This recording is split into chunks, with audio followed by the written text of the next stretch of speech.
លើមេធីមត្រៀមហើយតាឃើញមេធីមវាយយូរហើយនេះតាកលាក៏អ៊ីរ៉ង់ជាមើលបានប្រមាណទឹកដែរ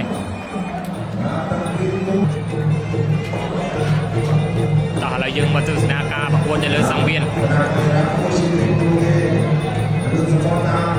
អង្គរឿងសុភ័ណ្ឌគៀវតាហារីមកពីខាងអ៊ីរ៉ង់សប្តាហ៍នេះក៏អ៊ីរ៉ង់ប្រកួតច្រើនមែនទេ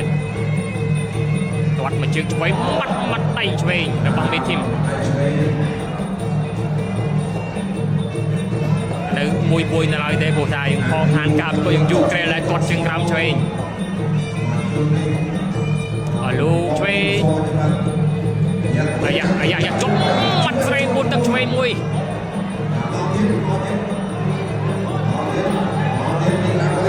អាយ៉ាដើរចូលមេធីមមាត់ម្ដាយឆ្វេងស្រាលអាយ៉ាស្រីអាមេឆ្វេងតន់ចេញគូនេះគឺប្រកួត3ទឹកអត់ទាត់មកជើងឆ្វេងថែមអូយនេះ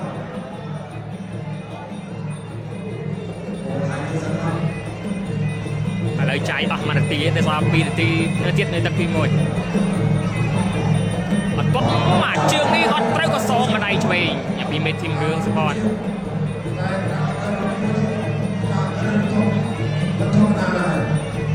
អត់ទាត់ជើងក្រោយឆ្វេងហើយក៏ស្ដាំឆ្វេងទាត់មកជើងបាត់មកកែងទៀត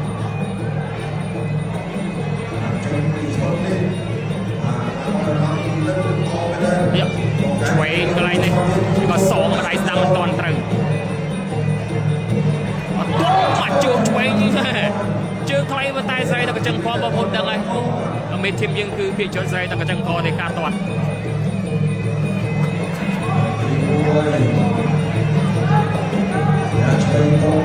បាត់ពួតទឹកឆ្វេងអូយពីដៃ3ដៃ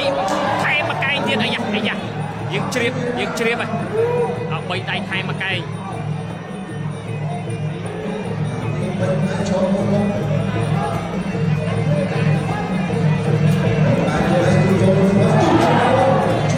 បោះជង្គង់ឆ្វេងយើងសង្កល់បណ្ដាឥឡូវនេះសល់1នាទីទៀតទៅយើងនៅវែងឆ្ងាយដែរទឹកមួយទាត់មកជើងឆ្វេងហើយគាត់ឆែកម្ដាយទៀតយ៉ាវេអូរាប់រ៉ាស់ម្ដាយមិញទៅយកទៅបាត់ហើយមេធីម comeback ចាយមិនទឹកទេមេធីម comeback ចាយមិនទឹកទេព្រោះកីឡាករយរ៉ង់ឲ្យបាល់បង់ការប្រកួតទឹកមួយ